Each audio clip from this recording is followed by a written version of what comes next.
Hello guys, welcome to my YouTube channel. ഞാൻ ആദ്യമായിട്ടാണ് നിങ്ങളുടെ മുമ്പിൽ എത്തുന്നത്. ഞാനൊരു റിയാക്ഷൻ വീഡിയോ ഒന്നും ആയിട്ടല്ല ഞാൻ വന്നത്. എൻ്റെ ഡെയിലി മൈ ലൈഫ് അതൊന്നും ആയിട്ടല്ല ഞാൻ നിങ്ങളുടെ മുമ്പിൽ എത്തിയിരിക്കുന്നത്. എൻ്റെ ഒരു സക്സസ് നിങ്ങളെ അറിയിക്കുക എന്നുള്ള ഒരു ലക്ഷ്യത്തോടു കൂടിയാണ് ഞാനിവിടെ എത്തിയിരിക്കുന്നത്.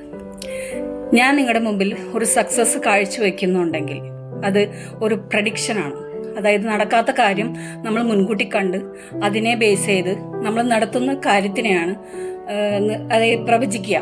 അതിനുള്ള ഒരു എന്താ പറയുക, സിക്സ്ത് സെൻസ് എനിക്ക് ഒരെണ്ണം കിട്ടി. അപ്പം അത് കാരണം കൊണ്ട് നിങ്ങളോട് അതൊന്ന് പങ്കുവെക്കുക എന്നുള്ള ഒരു ഒറ്റ ഉദ്ദേശത്തിലാണ് ഞാനിവിടെ എത്തിയിരിക്കുന്നത്, നിങ്ങളുടെ മുമ്പിൽ എന്നെ ഹാജരാക്കിയത്. അതായത് ആ മേളിലിരിക്കുന്ന ശക്തിയാണ് നമ്മളെ ഇതേ കൊണ്ടൊക്കെ ചെയ്യിക്കുന്നത്. അപ്പം ഞാൻ പറഞ്ഞു വരുന്നത്, ഇപ്പോഴത്തെ തലമുറ, എന്നെ തന്നെ ഞാൻ ഇൻട്രൊഡ്യൂസ് ചെയ്യട്ടെ, അത് കഴിഞ്ഞിട്ട് നമുക്ക് അടുത്ത ഇതിലേക്ക് പോകാം. എന്താന്ന് വെച്ചാൽ എന്നെ തന്നെ ഞാൻ ഇൻട്രൊഡ്യൂസ് ചെയ്യുകയാണ്. ഞാൻ ജോസിയ ജോസ്, തൃശ്ശൂർ ജില്ലയിലെ കൊരട്ടി എന്ന സ്ഥലത്ത് ജനിച്ചു വളർന്നൊരു യുവതിയാണ്. ഇപ്പോൾ ഞാൻ വർക്ക് ചെയ്യുന്നത് കുവൈറ്റ് എന്ന കൺട്രിയിലാണ് ഞാൻ വർക്ക് ചെയ്യുന്നത്. ഞാൻ ഒരു നേഴ്സ് എന്ന സ്വാതന്ത്ര്യ മേഖലയാണ് ഞാൻ തിരഞ്ഞെടുത്തത്. It's my fashion. ഞാൻ ഫാഷനേറ്റ് ആകുന്നത് കുറച്ച് മോഡലിങ്ങും പിന്നെ കുറച്ച് അഡ്മയറാണ് ഞാൻ. അതായത് എല്ലാവരിൽ നിന്നും വ്യത്യസ്തമായിട്ട് ചെയ്യാൻ ആഗ്രഹിക്കുന്ന ഒരു വ്യക്തി കൂടിയാണ്. അപ്പോൾ ഇതുവരെ യൂട്യൂബിൽ ആരും ഇങ്ങനെ ഒരു വീഡിയോ ആയിട്ട് വന്ന് കാണത്തില്ല. അപ്പോൾ ഞാനാണ് ഫസ്റ്റ് ടൈം ഒരു പ്രവചനത്തിന്റെ വീഡിയോ, അതായത് ഫസ്റ്റ് എൻ്റെ സക്സസ് നിങ്ങളെ അറിയിക്കണമെന്ന് എനിക്ക് തോന്നി. പിന്നെ ആ മേളിലിരിക്കുന്ന ആ ശക്തി തന്നെയാണ് നിങ്ങളുടെ മുമ്പിൽ ഇത് എന്നെ പ്രസന്റ് ചെയ്യണമെന്ന്, അതായത് നിന്നെ പ്രസന്റ് ചെയ്ത് കാണിക്കുന്ന, നീ ഹൈഡായിരിക്കേണ്ട വ്യക്തിയല്ല, അപ്പൊ നിന്നെ പ്രസന്റ് ചെയ്യണം എന്നുള്ള ഒരു ഉദ്ദേശത്തോടു കൂടിയാണ് ഞാൻ നിങ്ങളുടെ മുമ്പിൽ പ്രസന്റ് ആയിരിക്കുന്നത്. എന്താണെന്ന് വെച്ചാൽ ഇപ്പോഴത്തെ പുതിയ തലമുറ കഞ്ചാവ്, മയക്കുമരുന്ന്, മദ്യപാനം ഇതിൻ്റെയൊക്കെ പിറകെ പോകുമ്പോൾ നമ്മൾ ശ്രദ്ധിക്കേണ്ട ഒരു കാര്യമുണ്ട്. നമ്മളെ സ്വയം ഇഷ്ടപ്പെടുക, നമ്മൾ സ്വയം അഡിക്ഷനായി ജീവിതത്തിൽ മാറ്റങ്ങൾ കൊണ്ടുവരാനായിട്ട് നമ്മൾ ശ്രമിക്കണം. അപ്പോൾ അതിനൊരു ഉദാഹരണം എന്ന നിലയിൽ റോൾ മോഡലാകുക, ഒരു ഫാഷനേറ്റായിട്ട് ഒരു മോഡലിങ് അങ്ങനെയൊക്കെ ചെയ്യുക എന്നുള്ള ഒരു സ്പിരിച്വൽ ഇൻഫ്ലുവൻസർ ആവുക എന്നുള്ള ഒരു ഒറ്റ ലക്ഷ്യത്തോടു കൂടിയാണ് ഞാൻ നിങ്ങളുടെ മുമ്പിൽ എത്തി നിൽക്കുന്നത്. അതായത് ഞാൻ എന്താണോ അത് നിങ്ങൾക്ക് മുമ്പിൽ ഞാൻ അവതരിപ്പിച്ച് കാണിക്കുക. എൻ്റെ ലൈഫ് എന്താണ്, ഞാൻ വളരെ ക്ലേശത്തോടും വളരെ ബുദ്ധിമുട്ടിയും ജീവിതം മുന്നോട്ട് കൊണ്ടുപോയ ഒരു വ്യക്തിയാണ്. അപ്പോൾ നമ്മുടെ ക്ലേശങ്ങളും സ്ട്രഗിൾസ്, സ്ട്രെസ് ഇതെല്ലാം നമ്മളെ ഒരു പാഠമാണ്, ഒരു ലെസണാണ് പഠിപ്പിക്കുന്നത്. ഈ കഴിഞ്ഞു പോയ ജീവിതം എനിക്ക് വളരെ സന്തോഷം നൽകിയതുമായിരുന്നു, ക്ലേശം നൽകിയതുമായിരുന്നു. അപ്പം അതിൽ നിന്ന് നമ്മളൊരു പാഠം പഠിക്കുക എന്നുള്ളത്, ക്ലേശത്തിൽ നിന്ന് നമ്മൾ സന്തോഷം കണ്ടെത്താനായിട്ട് ശ്രമിക്കുക. നമ്മൾ സ്വയം എസ്റ്റാബ്ലിഷ് ആവുക, ഇൻഡിപെൻഡൻ്റ് ആവുക, മറ്റുള്ളവരെ ആശ്രയിക്കാതെ നമ്മൾ ജീവിക്കാൻ പഠിക്കുക എന്നുള്ള ഒരു തത്വം നിങ്ങളെ പഠിപ്പിക്കുക, ഒരു പാഠം പഠിപ്പിക്കുക എന്നുള്ള ഒരു ലെസണാണ് എന്നെ ആ മേളിലിരിക്കുന്ന ശക്തി ഏൽപ്പിച്ചിരിക്കുന്നത്. അപ്പം നിങ്ങൾക്ക് മനസ്സിലായി കാണുമെന്ന് ഞാൻ വിചാരിക്കുന്നു. നമ്മളിൽ തന്നെ അഡിക്ഷൻ ആവുക, അറ്റൻഷൻ ആവുക, മറ്റുള്ളവർക്കൊരു മാതൃകയാവുക. ഞാൻ ഇതിനു മുമ്പ് ഒരു ഹൈഡായിട്ട് വരുന്ന ഒരു വ്യക്തിയാണ്. അപ്പോൾ നമ്മൾ ഹൈഡായിരിക്കേണ്ട ഒരു വ്യക്തിയല്ല എന്ന് എന്നോട് ആ മേളിലിരിക്കുന്ന ശക്തിയാണ് നിങ്ങൾക്ക് മുമ്പിൽ എന്നെ അവതരിപ്പിക്കുക. നീ ഡ്രാമ കളിച്ചത് മതി, അപ്പോൾ നീ നേരിട്ട് മറ്റുള്ളവരുടെ മുമ്പിൽ നീ ഒരു മാതൃകയാവുക എന്ന് എന്നോട് കുറേ നാളായിട്ടിരുന്നു മന്ത്രിക്കുന്നു. പക്ഷെ എനിക്ക് പേടിയായതുകൊണ്ട് ഞാൻ അങ്ങനെ പ്രസന്റ് ആവാൻ ഉദ്ദേശിച്ചിട്ടുണ്ടായില്ല. പക്ഷെ ആ ശക്തി, ആ മേളിലിരിക്കുന്ന ശക്തി തന്നെയാണ് എനിക്ക് ആ പ്രചോദനം തന്നതും നിങ്ങളുടെ മുമ്പിൽ ഞാൻ എത്തുന്നത്. എല്ലാവരിൽ നിന്നും വ്യത്യസ്തമായി ചെയ്യണമെന്ന് ആഗ്രഹിക്കുന്ന ഒരു വ്യക്തിയാണ്. I M A different girl. അപ്പം ഞാൻ ആരെയാണ് റോൾ മോഡലാക്കിയെന്ന് വെച്ചാൽ മഞ്ജു വാര്യറാണ് എൻ്റെ റോൾ മോഡൽ.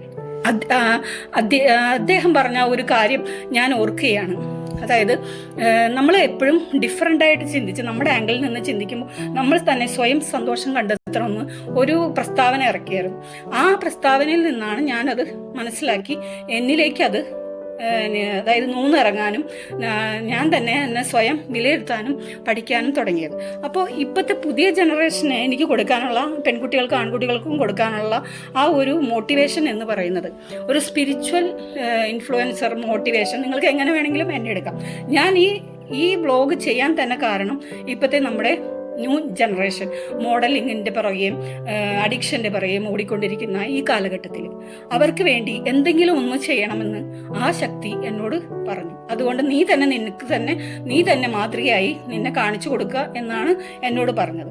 അപ്പോൾ സ്പിരിച്വൽ ആവുക എന്നുള്ളത് നമ്മുടെ ഒരു ശക്തി ഉണ്ടെന്ന് എല്ലാവർക്കും ഓരോ കാസ്റ്റിൽ നമ്മൾ വിശ്വസിക്കുന്നു. അപ്പം നമ്മൾ എല്ലാ ദിവസവും ചെയ്യുന്ന കാര്യങ്ങൾ ചെയ്തുകൊണ്ടേ ഇരിക്കുമ്പോൾ നമ്മൾ ലക്ഷ്യം കാണുക, ഒരു ലക്ഷ്യത്തിലെത്താനുള്ള ഒരു ലക്ഷ്യബോധം നമുക്ക് എപ്പോഴും വേണ്ടതാണ്. ആ ലക്ഷ്യബോധത്തിൽ നമ്മൾ ജീവിക്കുകയാണെങ്കിൽ നമ്മൾ സമയത്തിന് വളരെ ഇമ്പോർട്ടൻറ്റ്. എന്നോട് ചോദിക്കുകയാണ് നിനക്ക് ഏതാ വേണ്ടേ, പൈസയാണോ വേണ്ടേ, അതായത് സമയമാണോ വേണ്ടതെന്ന് വെച്ചാൽ ഞാൻ പറയും സമയമാണ് എനിക്കിഷ്ടം. അതായത് സമയത്തെ ഞാൻ പിടിക്കാൻ ആഗ്രഹിക്കുന്നു. അപ്പോൾ അത് നമ്മളെപ്പോഴും നമ്മളെ മോട്ടിവേഷനായിട്ട് കരുതുക. സമയം നമ്മൾക്ക് അനുകൂലമായിട്ട് നിൽക്കണം, സമയത്തെ പിടിക്കാൻ ശ്രമിക്കുക. പിന്നെ നമ്മൾ ഓരോരോ സ്കില്ലുകൾ പഠിക്കുക, നമ്മുടെ ആരോഗ്യം മെച്ചപ്പെടുത്തുക, നമ്മൾ മറ്റുള്ളവരോട് പെരുമാറുന്ന രീതി, അതൊക്കെ നമ്മൾ ബേസ് ചെയ്തിരിക്കും നമ്മുടെ ഒരു വ്യക്തിത്വം, പേഴ്സണാലിറ്റി സ്വയം എസ്റ്റാബ്ലിഷ് ചെയ്തെടുക്കുക. അപ്പം ഞാനെന്ന് പറഞ്ഞ വ്യക്തി പണ്ട് എല്ലാവരുമായിട്ട് മിങ്കിൾ ചെയ്യുന്ന ഒരു വ്യക്തിയായിരുന്നു. ആരെ കണ്ടാലും ഞാൻ കൂട്ടാവും. പക്ഷേ അവരൊക്കെ നമ്മളെ എങ്ങനെ കാണുമെന്ന് ഞാൻ വിചാരിച്ചിട്ടില്ല. പക്ഷെ ഞാൻ പിന്നെ ഒരു കാലഘട്ടത്തിൽ ഞാൻ മനസ്സിലാക്കി ഞാൻ ഇങ്ങനെ പോയാൽ എനിക്ക് മുന്നോട്ട് പോകാനുള്ള ആ ഒരു ലക്ഷ്യത്തിലെത്താൻ സാധിക്കില്ല. അപ്പം ഞാൻ എന്നിലേക്ക് തന്നെ കുറേ കാര്യങ്ങൾ പഠിക്കാൻ തുടങ്ങി. ആ പഠിക്കുന്ന കാര്യത്തിൽ നമ്മൾ നിയന്ത്രണം കൊണ്ടുവന്ന് അതിലെ ജ്ഞാനം മനസ്സിലാക്കി യാഥാർത്ഥ്യത്തെ ഉൾക്കൊള്ളുമ്പോൾ നമുക്കൊരു ഹൃദയത്തിൽ ഒരു ചൈതന്യം ഉദിക്കും. ആ ചൈതന്യം പറയുന്ന കാര്യങ്ങളാണ് നമ്മൾ എപ്പോഴും ചെയ്യേണ്ടത്. അപ്പൊ ഈ ജനറേഷന്റെ പ്രത്യേകത എന്താണെന്ന് വെച്ചാൽ ഈ പുതുമോടികളുടെ പുറകെ പോവാതെ നമ്മൾ സ്വയം നമ്മളെ തന്നെ വിലയിരുത്തി ഒരു ലക്ഷ്യബോധമുള്ള ഒരു ജനതയായി വളരാനായിട്ട് നിങ്ങൾ ശ്രമിക്കുക. മറ്റുള്ളതിനൊന്നും അടിമപ്പെടാതെ നമ്മളിലേക്ക് തന്നെ നൂന്നിറങ്ങി നമ്മുടെ സ്കില്ലുകളെ പ്രൊവൈഡ് ചെയ്ത് വായിക്കേണ്ട സമയത്ത് വായിച്ച്, മറ്റുള്ളവരെ പഠിക്കേണ്ട സമയത്ത് പഠിച്ച് അവരിലേക്ക് നൂന്നിറങ്ങുക. അതായത് ടെലിഫോണും ഒക്കെ സോഷ്യൽ മീഡിയ ഒക്കെ നമുക്ക് ആവശ്യമാണ് ജോലി സ്ഥലത്ത്. അതൊക്കെ നമുക്കൊരു മാനസിക സമ്മർദ്ദമൊക്കെ ഒഴിവാക്കാനായിട്ട് സഹായിക്കും. അപ്പം അതുകൊണ്ട് നമ്മൾ ചെയ്യേണ്ട കാര്യം എന്താണെന്ന് വെച്ചാൽ നമ്മൾ പരമാവധി മറ്റുള്ളവരെ മനസ്സിലാക്കി അവരെ ഇപ്പോൾ ഒരു എക്സാമ്പിൾ പറയുന്നത്, ഒരു ഫ്രണ്ടിനെ തിരഞ്ഞെടുക്കുമ്പോൾ നമ്മൾ അവരുടെ മൂല്യം മനസ്സിലാക്കി അവരെത്രത്തോളം നമ്മൾക്ക് ജെനുവിൻ ആണെന്ന് അറിയാനായിട്ട് നമ്മൾ ഡ്രമാറ്റിക് ആയിട്ട് കണ്ടുപിടിക്കാനായിട്ട് നമുക്ക് സാധിക്കും. അതായത് അർത്ഥമെറ്റിക്, അതായത് ഗണിച്ചു കുറിച്ച് നമുക്ക് അവരെ വിലയിരുത്താനായിട്ട് അവരെങ്ങനത്തെ വ്യക്തിയാണ്, അവരെ എങ്ങനെ നമ്മൾക്ക് ഹാൻഡിൽ ചെയ്യണം, അവരുടെ സ്വഭാവം എന്താണ്, സെൽഫിഷ് ആണോ, പിന്നെ അവർക്ക് കുറേ കടുംപിടുത്തങ്ങളുണ്ട്, നമ്മൾ എന്ത് ചെയ്താലും കുറ്റപ്പെടുന്ന ഒരു കൂട്ടം ജനതയുണ്ട്. അപ്പോൾ അവരെയൊക്കെ നമ്മൾ മനസ്സിലാക്കാനായിട്ട് ഒരു പാഠം എന്ന് ഒരു രീതിയിൽ ഞാൻ നിങ്ങൾക്കായിട്ട് ഒരു സന്ദേശം തരിക എന്നുള്ളതാണ് എൻ്റെ ഉറച്ച ഒരു ദൗത്യം. അപ്പോൾ അത് നിങ്ങളിലേക്ക് എത്തിക്കുക എന്നുള്ള ഒരു ലക്ഷ്യത്തിന് വേണ്ടിയിട്ടാണ് ഞാൻ നിങ്ങൾക്ക് മുമ്പിൽ ഹാജരായത്. അപ്പം ഈ യൂട്യൂബ് എന്നുകൊണ്ട് ഞാൻ ഉദ്ദേശിക്കുന്നത് പുതിയ ജനത എന്താണ് ഉദ്ദേശിക്കുന്നത് അത് നമ്മൾ എന്നിലൂടെ മാതൃകയായിട്ട് റോൾ മോഡലാകുക എന്നുള്ളത് ഒരൊറ്റ ലക്ഷ്യത്തോടു കൂടിയാണ് ഞാൻ അതായത് പാരമ്പര്യം എവിടെ ചെന്നാലും നമ്മൾ മുറുകെ പിടിക്കുക. നമ്മുടെ കൺസേണുകളും കൺസെപ്റ്റുകളും മാറരുത്. അപ്പൊ അതിനെ മുറുകി പിടിച്ച് നമ്മളിപ്പോൾ ഞാനൊരു ഔട്ട് കൺട്രിയിലാണ് വർക്ക് ചെയ്യുന്നത്. അപ്പൊ അവിടെ വർക്ക് ചെയ്യുമ്പോൾ നമ്മൾ അവിടുത്തെ കൾച്ചറായിട്ട് ഒതുങ്ങിപ്പോകേണ്ട ഒരു വ്യക്തിയാണ്. ആ കൾച്ചറിൽ നമ്മൾ സന്തോഷം കണ്ടെത്താനായിട്ട് ശ്രമിക്കുക. പക്ഷേ നമ്മുടെ പാരമ്പര്യം അവിടെ അടിച്ചേൽപ്പിക്കാൻ ശ്രമിക്കരുത്. അപ്പൊ എനിക്ക് നിങ്ങളോട് നമ്മൾ ഏത് ഡ്രസ്സ് ഇട്ടോ, അതായത് വൃത്തിയുള്ള ഡ്രസ്സ് ഇട്ടോ, നല്ല വിചാരങ്ങൾ ഉണ്ടായോ, നമ്മുടെ ദേഹശുദ്ധി, മനഃശുദ്ധി, ബ്രെയിൻ ഡെവലപ്മെന്റ്, ഇതൊക്കെ ഉണ്ടെങ്കിൽ ഒരാൾക്ക് സ്കില്ലുകൾ പ്രൊവൈഡ് ചെയ്യാനായിട്ട് സാധിക്കും.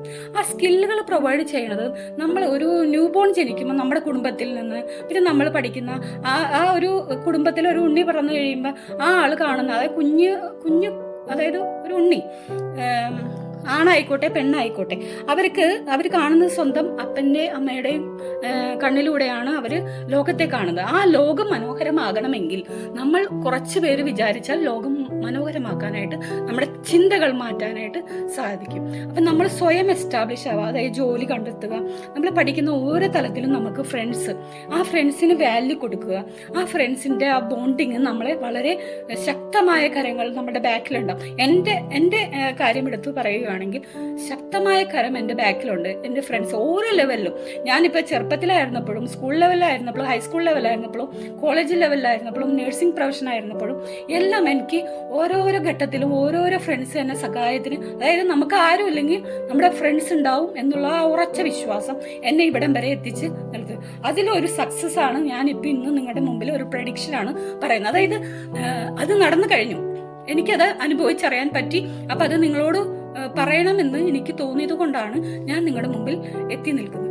അപ്പൊ ആ ഒരു കാഴ്ചപ്പാട്, അതായത് മറ്റുള്ളവർ നമ്മളെ എങ്ങനെ അംഗീകരിക്കുന്നു, നമ്മളോട് ചിലപ്പോൾ അവർ ഉപയോഗിക്കുന്ന ആ രീതി വ്യത്യാസമായിരിക്കും. അതായത് അംഗീകരിക്കാൻ ബുദ്ധിമുട്ട്, മറ്റുള്ളവരുടെ മുമ്പിൽ നമ്മളെ വില കുറച്ച് കാണിക്കുക, നമ്മളെ ബ്ലെയിം ചെയ്യുക, അങ്ങനെയുള്ള ആറ്റിറ്റ്യൂഡുകൾ മാറ്റേണ്ടതാണ്. അതായത് ഒരാളെ മനസ്സിലാക്കി, അതായത് സമത്വം, അതായത് ഒരു ആൺകുട്ടി ആയിക്കോട്ടെ ഒരു പെൺകുട്ടി ആയിക്കോട്ടെ അവളുടെ പാർട്ട്ണറെ മനസ്സിലാക്കാനായിട്ട്, ഇനിയുള്ള ജനത മനസ്സിലാക്കാനായിട്ട് ശ്രമിക്കുക. അതായത് നമുക്ക് വാല്യൂ ഉള്ള സ്ഥലത്ത് നമ്മൾ നിൽക്കുക. അല്ലാത്തവര് ഇപ്പൊ ക്ഷമ ചോദിക്കാൻ മടിയുള്ള ടീമൊക്കെ ഉണ്ടാവും ഫ്രണ്ട്ഷിപ്പില്. ചിലപ്പോൾ മാനിപ്പുലേഷൻ ഒക്കെ നടന്ന് ചിലര് നമ്മളെ ബ്ലെയിം ചെയ്ത് കുറെ കാര്യങ്ങൾ നമുക്ക് പ്രൊവൈഡ് ചെയ്യാമെന്ന് പറഞ്ഞു പ്രൊവൈഡ് ചെയ്യില്ല.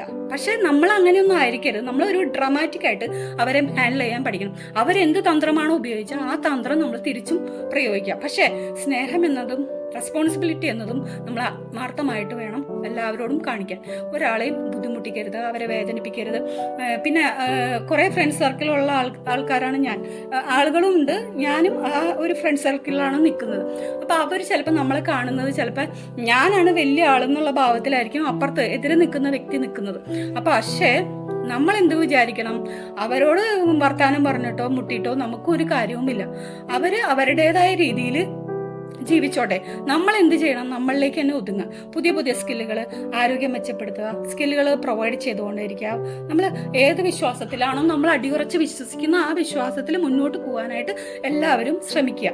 അപ്പൊ പുതിയ തലമുറ, അതായത് ഈ അഡിക്ഷൻ്റെ ഒന്നും പുറകെ പോവാതെ നമ്മളായിട്ട് വളരാനായിട്ട് നമുക്കൊരു ഐഡന്റിറ്റി ഉണ്ടാക്കിയെടുക്കുക, ആത്മവിശ്വാസം ഉണർത്തുക. ഇതൊക്കെയാണ് നമ്മളിൽ വളർത്തിയെടുക്കേണ്ട ഒരു കാര്യം. അപ്പൊ ഞാൻ ഇത്രയും നാളായിട്ട് നിങ്ങളുടെ മുമ്പിൽ ഹൈഡായിരുന്നത് എന്നോട് പറഞ്ഞു നിങ്ങൾക്ക് മുമ്പിൽ പ്രസന്റ് ആകുക എന്നുള്ള ഒരു ഉദ്ദേശത്തോടു കൂടി. അപ്പൊ ഞാനൊരു ചിലപ്പോൾ ഒരു ബ്രാൻഡായി മാറിയേക്കാം പിന്നീട്. അത് അടുത്ത ഒരു പ്രഡിക്ഷൻ, അതിന്റെ ഒരു ഭാഗമായിട്ടാണ് ഞാനിപ്പോൾ നിങ്ങളുടെ മുമ്പിൽ ഈ വീഡിയോ ആയിട്ട് വന്നിരിക്കുന്നത്. ഞാനൊരു യൂട്യൂബ് ചെയ്യുന്ന ഒരു വ്യക്തിയല്ല. ഞാൻ എന്നെ പറ്റി നിങ്ങൾക്ക് ഡെയിലി മൈ ലൈഫ്, ഒരു ഹോം ടൂർ, ഇതൊക്കെ പറയണമെന്നുണ്ട്. അടുത്ത ബ്ലോഗുമായിട്ട് ഞാൻ നിങ്ങൾക്ക് മുമ്പിൽ വരുന്നതായിരിക്കും. എന്ന് വെച്ചാൽ നമ്മൾ പാരമ്പര്യം അത് ഒട്ടും നമ്മൾ കളയരുത്. ഏത് കൺട്രി പോയാലും നമ്മുടെ പാരമ്പര്യം ഉടലെടുത്ത്, അതായത് മുതലാക്കി വേണം നമ്മൾ ജീവിക്കാൻ. ഇപ്പൊ ഏത് യൂറോപ്യൻ കൺട്രി പോയി നമ്മൾ അവർ ഗവൺമെന്റ് തരുന്ന ആ സൗകര്യങ്ങൾ, അടിസ്ഥാന സൗകര്യങ്ങളൊക്കെ നല്ലതായിരിക്കും. പക്ഷെ നമ്മുടെ ഗവൺമെന്റിന്റെ ബേസിൽ നമ്മൾ ചിലപ്പോൾ അത്രയ്ക്കും ഹൈപ്പിലേക്ക് വന്നിട്ടില്ല. പക്ഷെ വരും. പുതിയ ജനത വിചാരിക്കുകയാണെങ്കിൽ നമ്മൾ ഒരു കുറച്ച് സമയമെടുത്ത് ക്ഷമയെടുത്ത് മറ്റുള്ളവരെ പഠിക്കുക, അവരുടെ ജീവിതത്തിലേക്ക് ഇറങ്ങി ചെല്ലുക, സ്പിരിച്വാലിറ്റി കീപ്പ് ചെയ്യുക. എല്ലാവരും എൻ്റെ ഒരു ആഗ്രഹം ഒരു സ്പിരിച്വൽ ഇൻഫ്ലുവൻസർ, മോട്ടിവേറ്റർ, പിന്നെ മറ്റുള്ളവർക്ക് ഒരു മാതൃകയാവുക, ഒരു ബ്രാൻഡായി മാറുക, ഒരു സംരംഭകയാവുക എന്നുള്ള ഒരു ഒറ്റ ലക്ഷ്യത്തിലാണ് ഞാനിപ്പോൾ രണ്ടാമത്തെ പ്രഡിക്ഷനായിട്ട് നിങ്ങളുടെ മുമ്പിൽ എത്തിയിരിക്കുന്നത്. അപ്പോൾ അത് നിങ്ങൾ കൈ നീട്ടി സ്വീകരിക്കുമെന്നുള്ള ഉറച്ച വിശ്വാസത്തിന്റെ പുറത്താണ് ഞാൻ നിങ്ങളുടെ മുമ്പിൽ എത്തി നിൽക്കുന്നത്. ഈ വീഡിയോ ഡൗൺലോഡ് ചെയ്യുന്ന ആ ഒരു നിമിഷം അത് വളരെ പ്രധാനപ്പെട്ട ഒരു ദിവസമാണ്. എൻ്റെ ജീവിതത്തിലെ ഏറ്റവും പ്രധാനപ്പെട്ട ആ ഒരു 20th ഡേ, അതായത് ഈ വരുന്ന April 20th ഡേ എൻ്റെ ഒരു ഫ്രണ്ട്ഷിപ്പിന്റെ വലിയൊരു വാല്യൂ ഉള്ള ഒരു ദിവസമാണ്. അത് നിങ്ങളോടുമായിട്ട് പങ്കുവെക്കണമെന്ന് എനിക്ക് തോന്നി. അപ്പൊ ഈ ആഴ്ചയിലെ സ്റ്റാറും ഇനി വരാൻ പോണ സ്റ്റാറും 6 മാസത്തിനുള്ളിൽ ഒരു പ്രഡിക്ഷൻ നിങ്ങൾക്ക് എന്തായാലും ഉറപ്പായിട്ടും, ഞാൻ എനിക്ക് റിസ്കുകൾ എടുക്കാൻ തയ്യാറുള്ള ഒരു വ്യക്തിയാണ്. നമുക്ക് അടിയുറച്ച വിശ്വാസമുണ്ട്, ആത്മവിശ്വാസമുണ്ടെങ്കിൽ ഏത് കാര്യം ആരെയും ഭയപ്പെടേണ്ട. ആരുടെ മുമ്പിൽ നമുക്ക് സംസാരിക്കാനുള്ള വോയിസ്, നോ പറയുന്നിടത്ത് നമ്മൾ നോ പറയണം. അല്ലാതെ നമ്മൾ അംഗീകരിക്കാത്തടത്ത് നമ്മൾ നിൽക്കേണ്ട ഒരു കാര്യം, മാന്യമായിട്ട് അവിടെ നിന്ന് ലെഫ്റ്റ് ആകുക എന്നുള്ള ഒരു തത്വമാണ് ഞാൻ ഫോളോ ചെയ്യുന്നത്. അപ്പൊ നിങ്ങൾ എല്ലാവരും എന്നിൽ ഉറച്ച് വിശ്വസിക്കും, എൻ്റെ വാക്കുകൾ ശ്രവിക്കും, എൻ്റെ സംസാരം നിങ്ങൾക്ക് ഇഷ്ടപ്പെട്ടു എന്ന് ഞാൻ വിചാരിക്കുന്നു. അപ്പൊ ഈ ഇയറിലെ ഏറ്റവും നല്ല ഒരു മാതൃകയായി മാറാനായിട്ടും ഒരു പ്രഡിക്ഷൻ, അടുത്ത പ്രഡിക്ഷൻ, അതായത് ഞാൻ ഒരു സംരംഭക, ഒരു ബ്രാൻഡായി മാറും എന്നുള്ളതിന് ഒരു തെളിവ് വേണം. അതുകൊണ്ട് ഞാൻ ഈ വീഡിയോ ആയിട്ട് നിങ്ങളുടെ മുമ്പിൽ വന്നിരിക്കുന്നു. നടക്കാത്ത കാര്യങ്ങൾ നടന്നതായിട്ട് വിചാരിക്കുന്ന ഒരു കാറ്റഗറിയിലുള്ള ആൾക്കാരല്ല നമ്മുടെ നാട്ടിലുള്ളത്. റിയാലിറ്റി, കർമ്മ ഈസ് റിയൽ. അത് എപ്പോഴും നടക്കുന്നതായിരിക്കും. അത് എവിടെ ആയിക്കോട്ടെ, നമ്മൾ ആർക്ക് എന്തെങ്കിലും ഒരു പണി കൊടുത്തിട്ടുണ്ടെങ്കിൽ ആ പണി നമുക്ക് തിരിച്ചു കിട്ടുന്നുള്ള കാര്യം ഷുവറാണ്. അപ്പം അതുകൊണ്ട് ഈ ഇയറിലെ സ്റ്റാറും ഞാനായിരിക്കും, ഈ വീക്കിലെ സ്റ്റാറും ഞാനായിരിക്കും. എല്ലാവർക്കും അടുത്ത വ്ളോഗുമായിട്ട് ഞാൻ വീണ്ടും വരുന്നതായിരിക്കും. കമോൺ, നിങ്ങൾക്ക് ഇഷ്ടപ്പെട്ടെങ്കിൽ, ഈ വീഡിയോ ഇഷ്ടപ്പെട്ടെങ്കിൽ സബ്സ്ക്രൈബ് ചെയ്യുക, ബെല്ലൈക്കൺ അമർത്തുക, ഫോളോ മീ. Bye bye.